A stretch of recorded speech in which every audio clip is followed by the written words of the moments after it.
2016 looks to be, most likely is going to be the first year in the U.S. where we've not had a shipping company IPO. There have been some follow-on offerings that have gotten off, but I think it's fair to say on terms that have been aggressive pricing and not always favorable to the companies. Jeff, maybe I'll start with you. You've, I think, fair to say, been cautiously optimistic that capital markets, particularly in the U.S., will continue to play a role as a funding source for shipping. I guess the question I would put to you is, what has to happen, in your view, before we see, let's start with maybe an IPO in the shipping space? Well, look, it's like this in shipping, you know. If you're at a conference or at a meeting in the first half of the year, then you say that next year is going to be okay. But as we're in the second half of the year, it's going to be the year after next, right? So we're in October, so it's the year after next. That's just a rule, because that's what we always... But in this case, it might be true. I hope it's true. First, to your comment, there haven't been any IPOs yet this year. Getting to the end, it looks like it will probably get through this year without one in shipping. And that will make 18 months since the last one was done in July of last year for Generate. So that's a long stretch. But it is a case of when you're in, and when you're out, it's hard to get in. So if you've done an IPO, if you're public, or found a way to be public, it's not always by IPO. My partner, my friend here will tell you. There is access to capital, and that's true in equity and it's true in debt. You mentioned there have been follow-ons this year. Sure, it's price sensitive, but ask a lot of dry bulk companies who got deals done this year. They're happier they were able to get it done. They had that option. Or even, in the tanker side, prices aren't great as that value's been falling, but there have been moments in time. Ardmore was able to capture one of those moments where it issued equity. It turned out to be NAV. People thought it was below NAV, but NAVs were going down. So they were able to fund a project with a tactical follow-on. So there are advantages to being public, and it's true in the debt side as well. Perfect example of that's convertible debt ship finance 10 days ago. Because it's an existing convertible issuer, was able to tap the market in very aggressive terms, upsize the deal. Because the rich get richer. If you're already in, you can stay in. What's it going to take? I do think that at this point, most of the markets we're looking at, owners and financiers alike, are thinking that 2018, all kidding aside, could be the year when we lay the groundwork be laid with no orders being placed. And if that's the case, we won't opine about the fundamental markets, but you're asking us about the capital markets. If that's the case, then I think when we're here a year from now, Ted, and maybe I'll be on the same panel, we'll be looking at deals happening because markets do anticipate. So I think the bankers, like myself, will be working with companies in the middle part of the year to be planning for deals in the later part of the year. At least that's my cautious optimism that you referred to before. Thanks. Robert, maybe you want anything to add to that, or no? I think are you cautiously optimistic? I am cautiously optimistic, I guess, as Jeff said. I mean, the markets are extremely fickle at times, and you never really know. I mean, there are always windows, let's say, for the right deal at the right time. You just need to be ready. But as Jeff mentioned as well, the capital markets have to sort of settle down a bit and get in a position where, let's say, everything needs to look clear. So there needs to be a clear view on where the market's going, at least. And then we should start seeing a little bit more activity.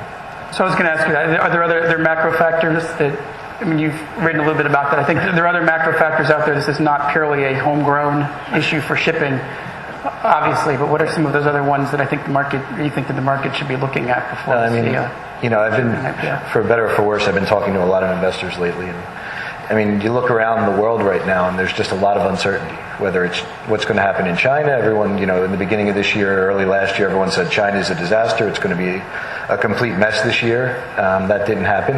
Everyone's now saying, well, maybe next year it's going to blow up. You have the elections in the U.S. that are scaring people. The Brexit vote. They mentioned it earlier. So far, nothing's really happened with the Brexit because they haven't actually done anything yet. Eventually, they will start doing everything.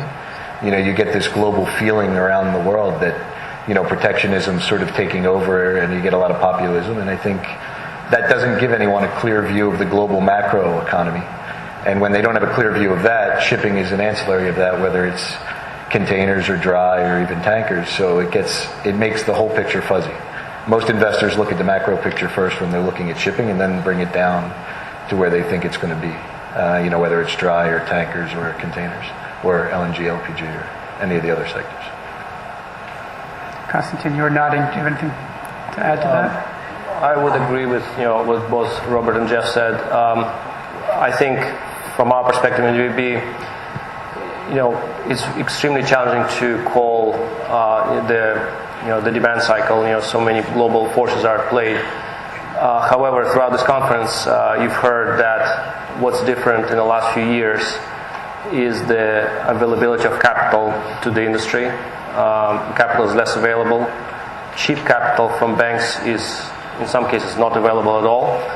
And in our view, that pain itself, while very painful and unpleasant, creates a very robust conditions on the supply side, where what has been plugged in this industry is oversupply, rampant shipbuilding, subsidized shipbuilding that pursues social objectives of employment, for example, in some countries, is not enabled to the same extent anymore. Therefore, the assets that you own today, your shipping assets, your vessels, where you have hopefully capitalized them prudently, will become more valuable. There will be less new supply coming into this industry, and those assets will eventually appreciate or not depreciate as much as they could have. So we think that is different in the cycle, and that sets up the early days of the eventual recovery. So we're optimistic. We think that cycle is starting to play out. Jeff, you had mentioned the benefits of being a public company, having access to capital, currency, and stock. And I guess I'm interested from the company's perspectives. It also comes with a cost of being public, right? In terms of disclosure and actual costs. In this environment where raising capital as a public company is so difficult, is it still worth being public, I guess is the question. Harris, I'll start with you. I'll go first, okay. You've been public for a while, so what's your... Absolutely. The question now you have to look is, why is a company going public? Going public is a lifestyle. It's not for Christmas, it's forever. It's very important to highlight in the beginning, at the outset of your operations, why you have the ambitions in opening up your company yourself to a bunch of investors questioning all your moves. Once you address all these issues and you're comfortable with yourself, then obviously you're open up to accessing this vast pool of capital that comes and goes in certain doses, if you like, but they're always there. If you're a company like my company, Tsakos Energy Navigation, that has been through the cycles, that has been around for 23 years, that has been through the most severe cycles, and has come out successfully at the other end, then you're absolutely certain that you're going to get some kind of capital from the market, be it on a secondary offering, preferred, as the company did a few years back when we felt that the IPO market wasn't there for us. But there is a vast pool of other products that you can utilize. So as long as you're comfortable with the idea of having outside investors and being accountable to outside investors, then being public is absolutely the right thing. But as I mentioned earlier, and I highlight and I stress to everybody here, you really need to have a long-term objective. If you want to go and open up yourself just to do a short-term plan and order 100 MRs because it's the fashionable thing to do, then you're going to go under very soon. You have to have a longer-term industrial objective in order to utilize and become more attractive to the institutional guys that will care to take a look at your company over the long term. Stamatis, you were able to successfully, I guess, tap the secondary markets this summer. So was that first of all, I agree with Harry. Once you're public, it's absolutely necessary to remain public. The incremental cost of maintaining a public listing is very little because, not because the public fees have fallen down, but because in order to operate as a successful private company, you need to have disclosures, you need to have governance, you need to have all that. So the additional cost of maintaining a public listing is not so much. So in my opinion, having the chance of raising capital even once every 2 or 3 years, it's a very strong advantage, and the companies should remain public. And again, I agree with Harry's point, we need to have a long-term objective. And the recent crisis of the last 5-6 years have kind of driven away the market from all these companies that were special purpose entities just to become public at the end of the day. The important thing is to have a solid company, to have a solid purpose and a solid meaning as a company, and then you decide whether to go public or not. So the public market is basically a tool, an additional financing tool. That's what it is. Access to capital, just one of these ways. Not the sole purpose of living is a public entity. Jerry, I'll ask the same question to you. And I guess being an MLP structure in this rate environment with rates and durations of rates, it presents some challenges to the MLP structure that others don't have. Well, not necessarily. I mean, I agree with my fellow panelists that being public imposes a discipline. And that is very important. It's not just the disclosures, it's how you structure your business model, and in the end, you have to have a very clear objective as to what you want to do. And if you pursue it and you're consistent about it, you can avoid the pitfalls, and you, of course, have the added advantage of having another source of capital. And there are many different sources of capital that you can tap being public. Be it debt markets, equity markets. We have seen alternative source of capital being more active as of recently, especially with MLPs across the capital structure. And from that perspective, being an MLP, if you want, it's an added layer of discipline, because you don't simply decide one day that the market is good and you want to have spot exposure. We have been for the last 9 years that we have been active, we have always had period business in place, long term, to the extent that we can secure it. And I think that has been, if you want, one of the main advantages of our structure, because we've never had issues to balance it. And if anything, we have been able to pay an attractive distribution throughout. In addition to that, MLPs, at least until the first half of 2015, had their own appeal. There was an MLP universe of investors, and still is, that would look at not so much at NAV or other metrics, which can be relative points, but the yield that in the end stipulated equity valuation. From the second half of 2015, MLP markets imploded, mostly for other reasons that had very little to do with shipping. If anything, the fall of oil prices was a good thing for tankers, for example, but at the same time, a bad thing for many MLPs, be it upstream or midstream. So as a result, MLP capital market access has been very restricted from the second half of 2015. And while it has improved in 2016, you have seen some recent examples of maritime MLPs also tapping, be it common equity markets or raising preferred. It still is a market that is under recovery. And I think we will see better markets for maritime MLPs. It's a question of energy prices stabilizing, and of course, as long as interest rates remain low, it is an attractive proposition. And in the end, being able to offer investors in the shipping space contracted cash flows on the back of contracts, but also some underlying exposure to shipping markets. For example, product tankers for us, LNGs for others, offshore for the offshore guys. So being paid to wait for a market to recover is not such a bad proposition. So when we do see the market open for IPOs, let's just say, what do you think will be, and I guess I'll open this up to everyone, but what will be the successful candidate? Do you think there will be the small, we've heard a lot about scale, we've heard a lot about fleet diversification, we've heard a lot about corporate governance issues and investor sort of tolerance for related party arrangements.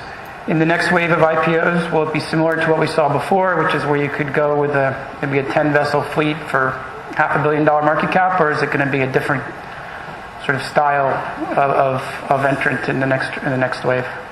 Well, start with you, Jeff. I think it depends.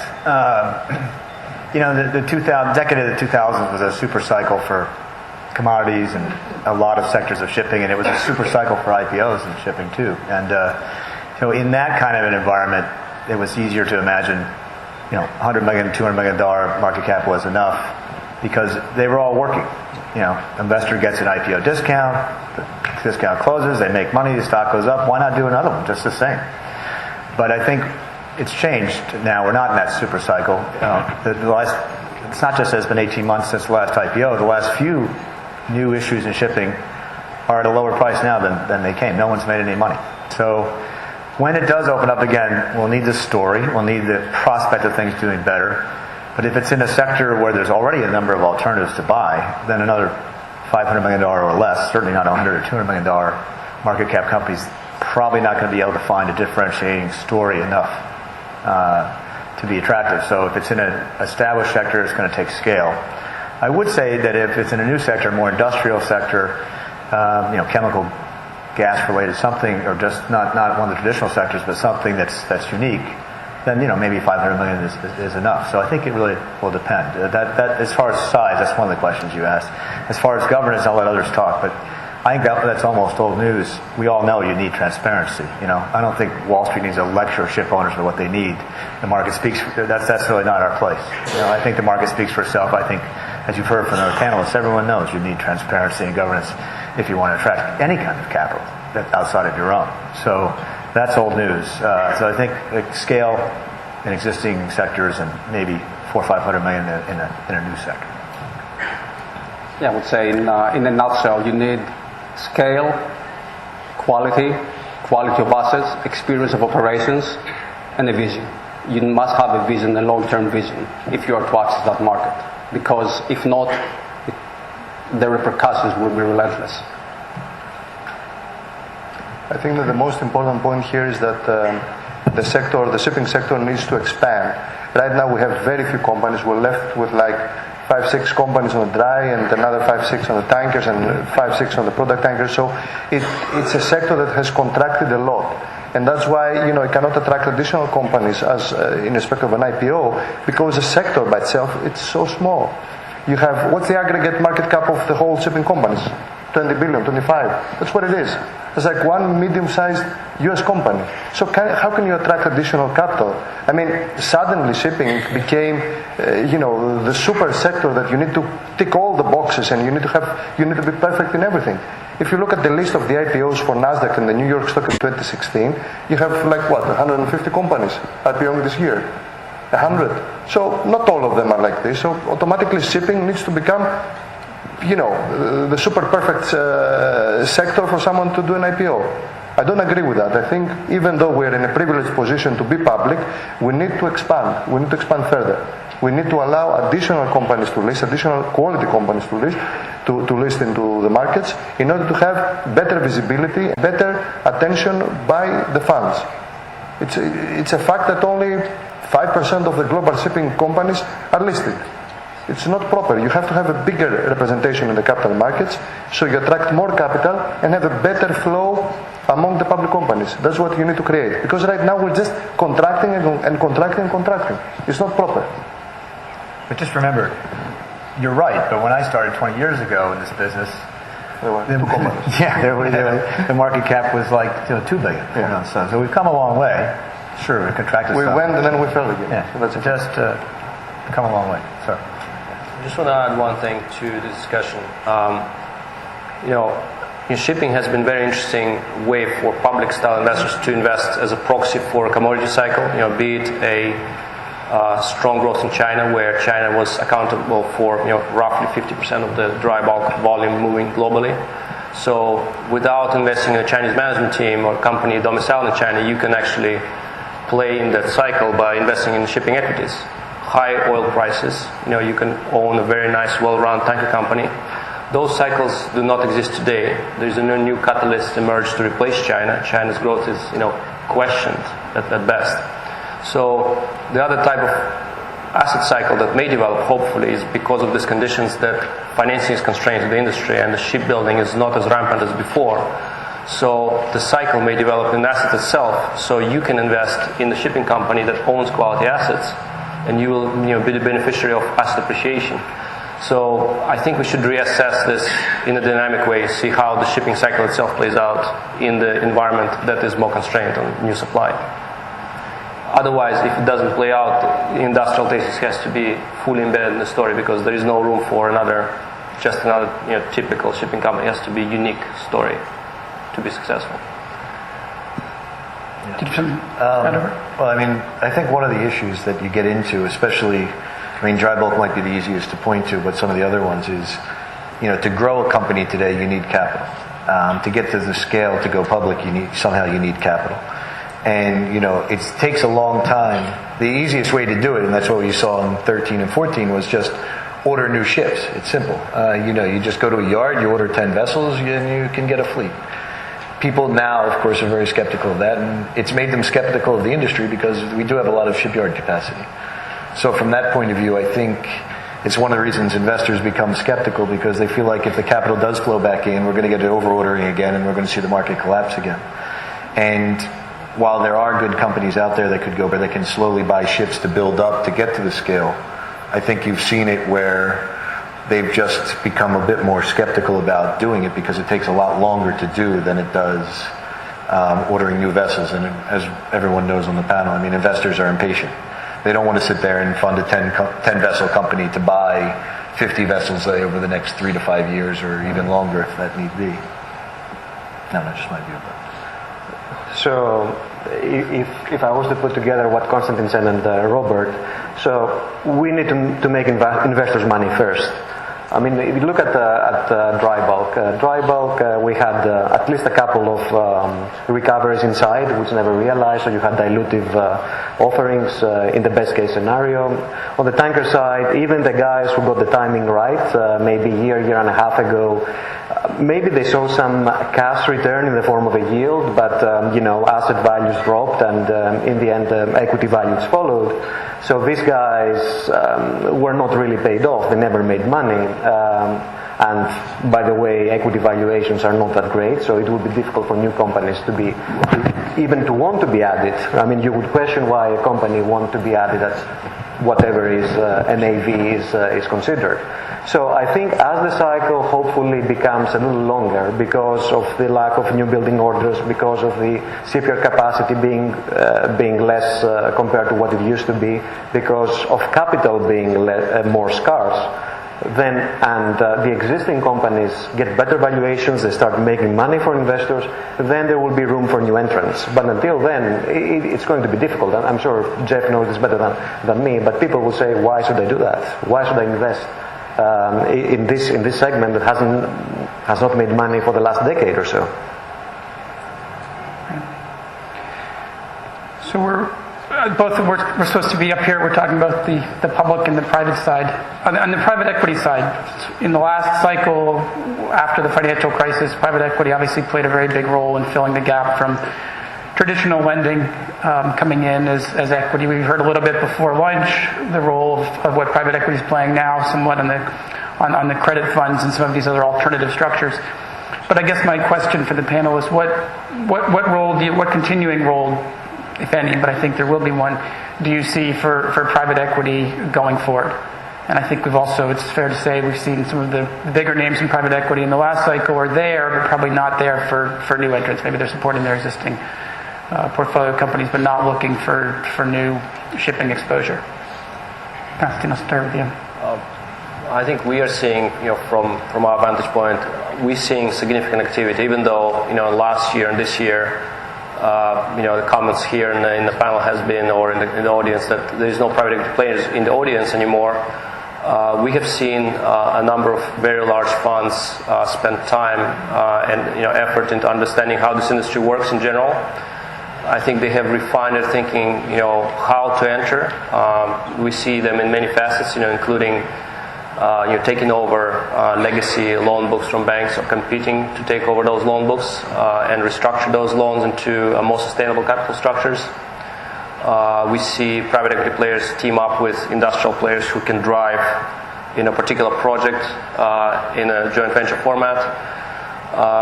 We see alternative funds that set up to, as you heard from the previous panel, that essentially function like a private equity-like funds to basically fill the gap for a more high margin, firstly in debt financing, which banks cannot provide in sufficient quantity.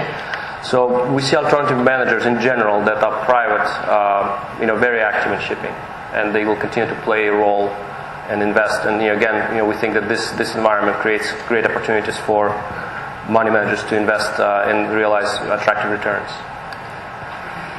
I think of, as you referred to, there's all kinds of capital, and when we talk about the capital markets, public or private, we could be talking debt or equity, but if you think of a spectrum, and all the way on one side is asset-based lending, and maybe next to it is bank, secured lending, and that's mostly credit, and all the way on the other side, as we've already talked about a lot, is pure IPO, pure equity, and that's really story, So I think that a lot of I think what private equity will want to invest in the future is if there's a good story. I mean, it's private equity we're calling it, right? So what was maybe not the best, maybe this is an understatement, not the best experiment for them was investing in a cycle where what's going to happen is not so much that they've invested in the best story, but invested at the best time. So the outsized return that private equity expects because they got the timing exactly right.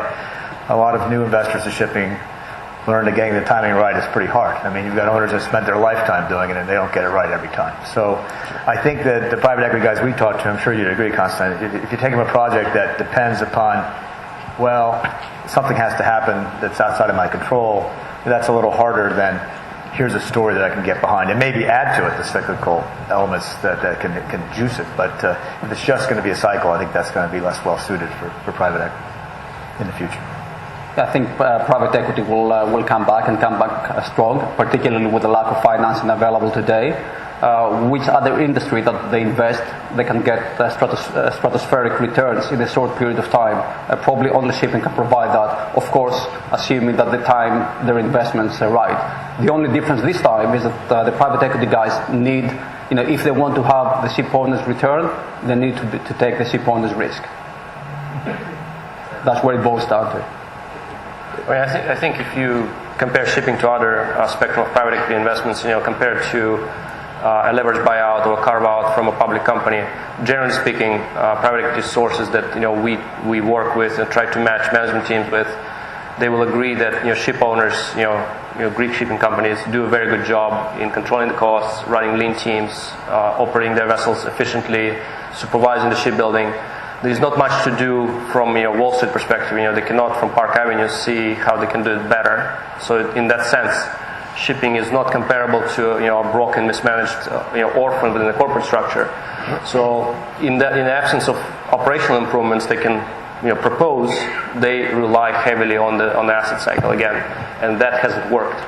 So there are two ways to go about it. Now they're saying if the asset cycle doesn't work, let us hedge our bet by buying debt, because if you buy debt, you basically protect it from a further downside. You're entering a low price point. And two, I think let's do lending. Let's not put our equity injection as an equity. Let's do what the banks used to do. They are playing defense. They're playing defense. They're playing defense now, but eventually they will move beyond, the center line and start attacking. And whether that will be good or bad, it all depends on the companies that they will decide to back. If they go to the distress, almost go bankrupt companies, then obviously their stakes are high. But if they back quality companies with a vision that they have a particular project in mind, then things could work with them, as long as they take a more sensible view in terms of time and returns. Well, something we need to state very clear here is that the composition of the actual investors has changed significantly. With the exception of MLPs and long-term contracts of 10 or 20 years like the gas carriers and all that, we don't have the same investors. I remember we were doing the IPOs and we were meeting with the Fidelities, with Wellingtons, with these kind of names. Now you don't have these names anymore. You have the private equity firms that have been captive in certain investments and they cannot get out. They desperately need to make up their investment or sell or do whatever. Or you have the hedge funds. So there's a big gap of institutional investors, basically the mutual funds and all that will not touch shipping anymore. So this has to come back, because this is the whole capital base of the States and the global markets. This is where the money is. And we've lost that. We need to regain it. I mean, talking about that, you don't see long-term investors in shipping anymore. I mean, it's either the private equity guys that do their strategy, or you see hedge fund guys that want to flip it. Momentum. That see oil prices. Oh, we think oil prices are going up. We'll buy tankers this week. Oh, dry bulk is picking up. We'll buy, iron ore is picking up, so we'll buy dry bulk this week. I think, getting to the private equity side, I think you have seen a sort of change. And I think a lot of them, and this sort of goes to the problem to an extent, in today's world, and I mean, I could have this a little on the macro side, we're in a deflationary environment. You have negative interest rates. I mean, these funds that wanted 30% IRRs with no risk, I mean, they realize that they're, it's out of control at this point, that they're not going to get them. And the problem as well is that with the lack of liquidity in the asset side, can asset values go up? Yes. I mean, but doubling or something like that is something that people are very skeptical of these days. So what they want to see is cash flow, and which everyone knows in shipping, I mean, it's very hard to predict where the spot market's going to go, and they have trouble getting around that at this stage. I mean, they'll come back to it when they think, on a longer term basis, they think the market dynamics are there. But right now, at least, I think people are very skeptical on the longer, where the asset values are going to go and how they're going to get out, because it comes back to the IPO side. I mean, if you can't do an IPO and you buy 20 ships, it takes a long time to unwind by selling them. And if people know you're trying to unwind, it's going to cause problems with asset values and it's going to cause issues. So a combination of all those things, I think. But they will come back. I mean, there's no doubt about that. Well, you've called the bottom on some spaces at least, so that you know which way they'll go. I guess it's the question of when, though. Yeah, exactly. The question is when. Whenever you talk to investors in the U.S., and I'm sure Jeff would agree, I mean, they don't. If they miss the first 20 or 30% move, they pretty much don't care. They just want to make sure they get. I mean, it sounds funny to say that, but they want to make sure the trend is real, not like these false trends we've seen in dry bulk over the last couple of years, where asset values bounce back a little bit, they invest, and then the market collapses and they're stuck. And as you said, with tankers, they got it not all of them, but a lot of guys got it right, and yet everything went down. So they're even more skeptical now than they were about the exit, I think. And if I may, on the private equity side, there are two sides to it. There is a side that would invest, and it's quite active right now, that will invest across the capital structure. You have seen, for example, TK do preferreds. You have seen these guys. They're there because, as someone on the panel said, simply the kind of returns that these guys are looking for are very difficult to get. They used to invest, for example, in upstream MLPs. Today, they see the same kind of value proposition potentially in shipping companies or maritime MLPs. And these guys are there to do business at a cost. So that is mostly for public companies. Now, the other side, I think what we usually refer to private equity when it comes to shipping is, the typical anecdote that you would walk into an office in Milwaukee and the guy will tell you, oh, by the way, I just ordered 8 Supramaxes in China. But that, I think, we won't see anymore. Not in that form, and there was plenty of that, believe me. We have had a very good experience with private equity on the private side. We ordered together a number of ships, and we managed to sell the assets after finding long-term employment at a very good return. The GP got a good promote, they got a very good return, and because the shipping S&P market is big enough, the return was cash. You don't necessarily have to wait for an IPO every time you want to do a JV with a private equity, as long as you have a very specific strategy. So I think the few guys that have good experiences, the few guys that understand how this business is run, they will be there, maybe more on the debt side, some on the asset side. But I think what is important is also the JVs to be with owners who understand the business, because there's a reason that we do this business successfully. We can also guide them so that it can be a successful conclusion. Because it's very easy to deploy capital in shipping, not necessarily very easy to divest from it successfully. I just concur with Jerry there.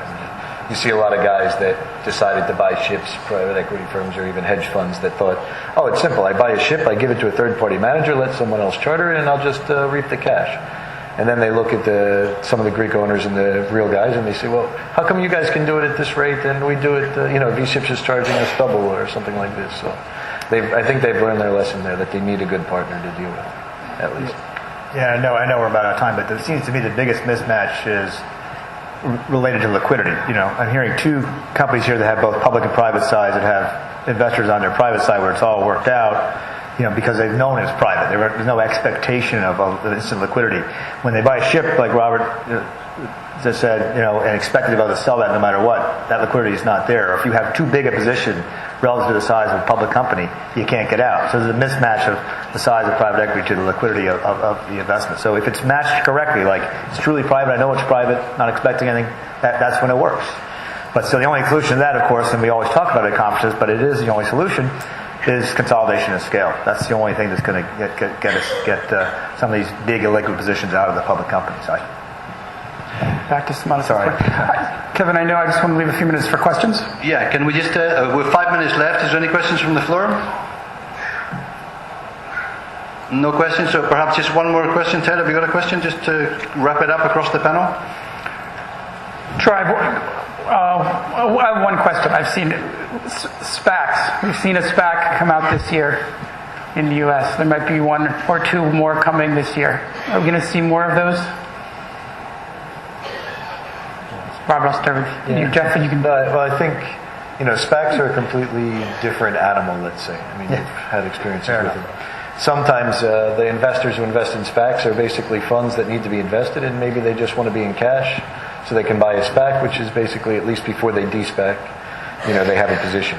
I think the de-SPACing part will be where it'll get interesting. I mean, there might be a few more, but I think seeing if they could actually flip that into a real company at some point will be... So you're saying they're getting in without the intention of de-SPACing? Is that... Some of them, yeah. I think some of them, that's the way they play it. I mean, at least for now. And then they'll trade out of it as the time comes, to people who actually want to, get involved in the actual industry. Yeah, it's sort of interesting that one of the biggest SPACs out there that was at least conceived to be or was thought to be aimed at a shipping outcome for Wilbur Ross ended up de-SPACing in another industry, right? So it looks like it's very successful, it's all good, but it wasn't a shipping deal, it was a chemical distribution deal. So I completely agree with Rob. Let's see how some of the ones, see if they can work it out, because it's tricky to get, it's not that tricky to raise money for SPAC, it's pretty tricky to get it completed on a successful basis and become public as a shipping company. So. And there have been a couple of unsuccessful de-SPACing efforts this year that we've seen too on the shipping side. So. But overall, the activity, the equity markets had a great run, so I think the investors are open for those structures. The question is whether shipping players, having learned the lessons of the last several years, will find it attractive vehicle. There will be SPACs. Will they find a match in shipping world? We'll see. If you are innovative in New York, you can do anything. And we'll leave that as the last word. Thank you all. See you next year.